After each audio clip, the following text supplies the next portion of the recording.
Exercise 4-18, classified balance sheet.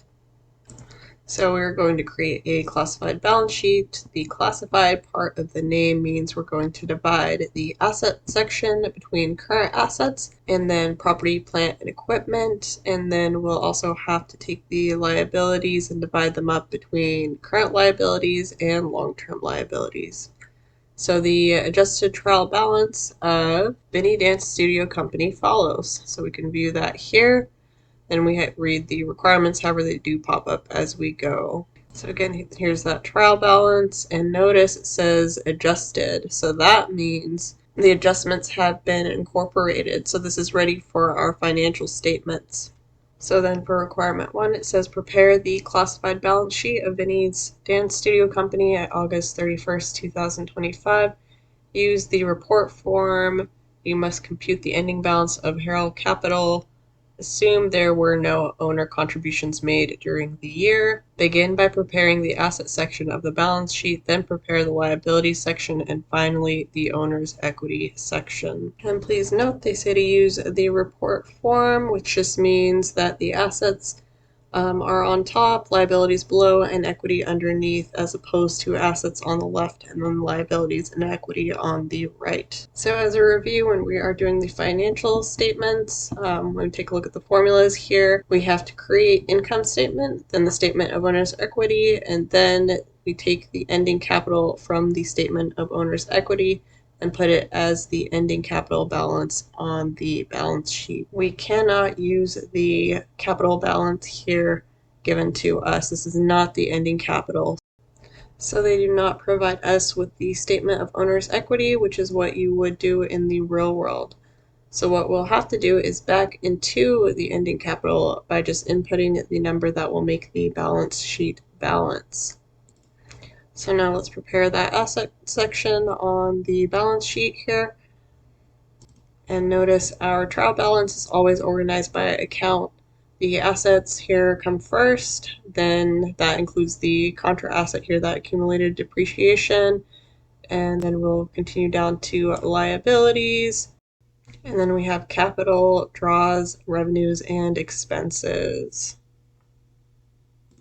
So our first section here for assets is always current assets. So we'll input that label first. And we'll scroll back to the top of our adjusted trial balance and we'll see cash here. Cash is definitely a current asset. So we'll input that there for $15,800. And next up we have supplies, also a current asset. Scroll down and find that, supplies, and 2,000 is the balance there. And remember, the definition of a current asset is an asset that we're going to use up or turn into cash within the next 12 months. So with supplies, they might be referring to office supplies. Those are usually used up within the office within 12 months, and that's why it is a current asset. So then we have prepaid rent. We expect to use that up within the next 12 months, so we will scroll down here and input prepaid rent for $900, since it is also a current asset. Now either a horizontal line or an indent here will mean that we're going to do some sort of mathematical operation, and in this case we're going to add these current assets through. So we're going to need our label, we're going to have total current assets, and then we'll add these three current assets together for a total of $18,700. So next, what is after the current asset section? It is the long-term assets, but they never call them that. They call them usually property, plant, and equipment.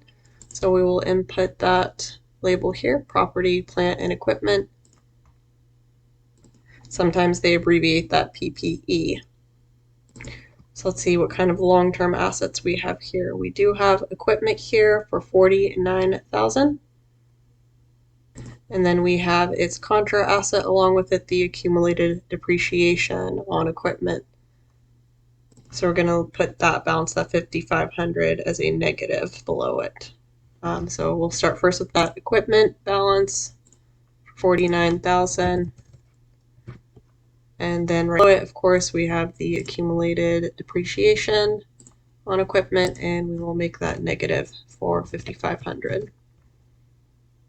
And I'm just putting the negative there to remind me to subtract that. And I don't believe you have to put the negative sign here for it to count it correct.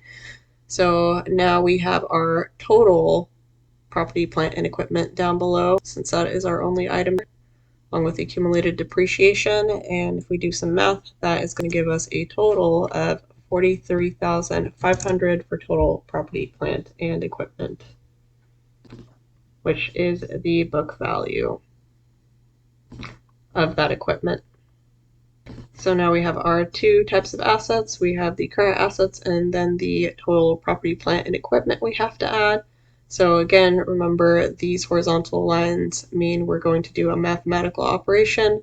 So we're going to add these two together, get our total assets.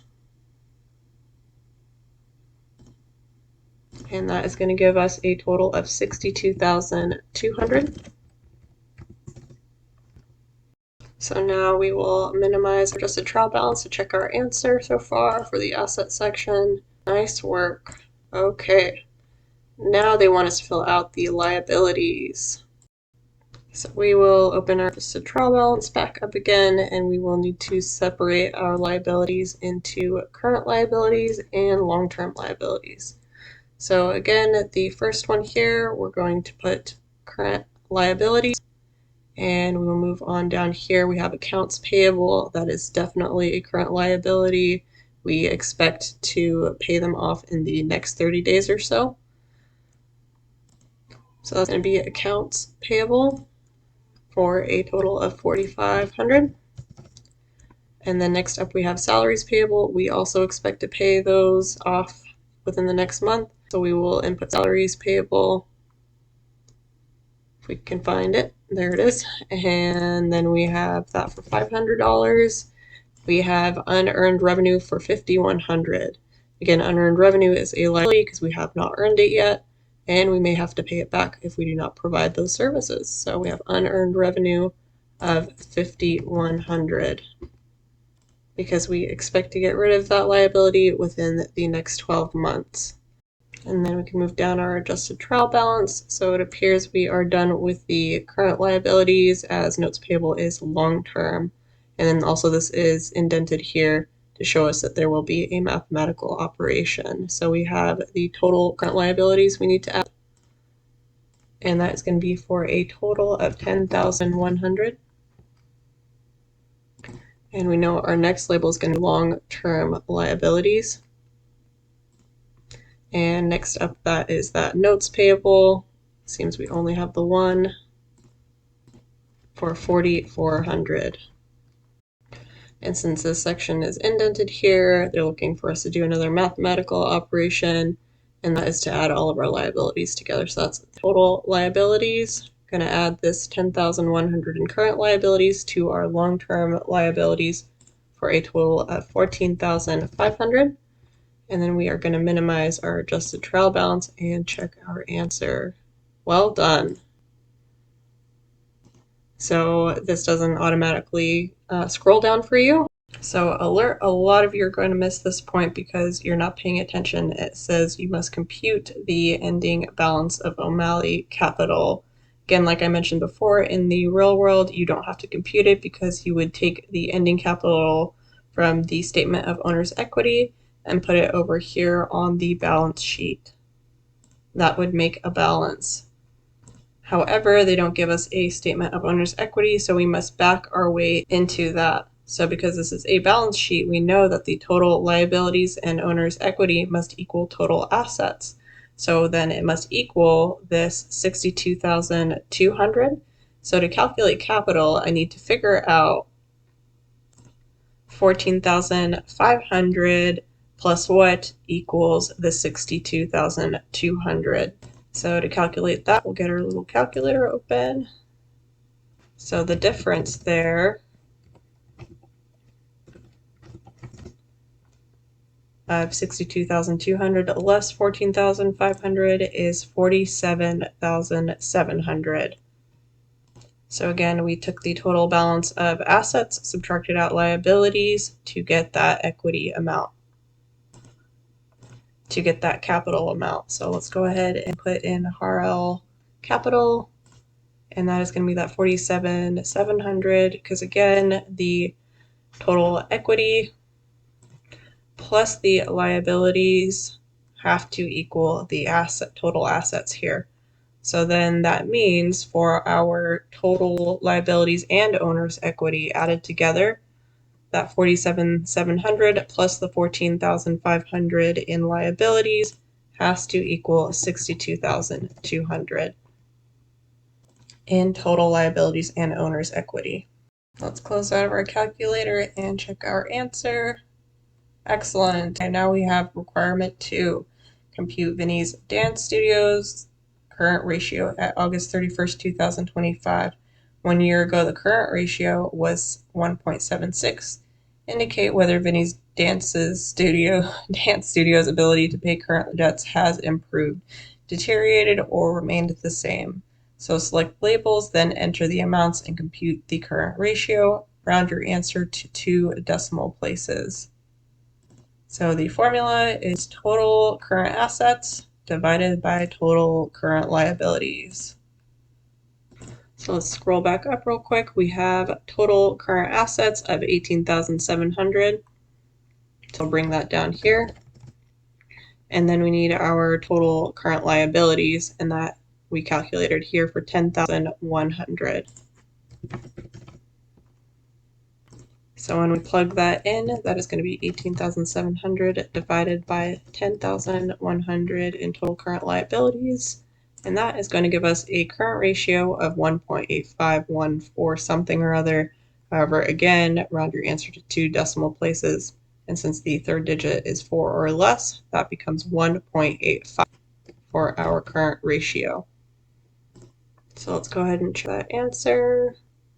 Fantastic. All right, and now they're asking us, since the current ratio was 1.76 1 year ago, the ability to pay its current liabilities has blank.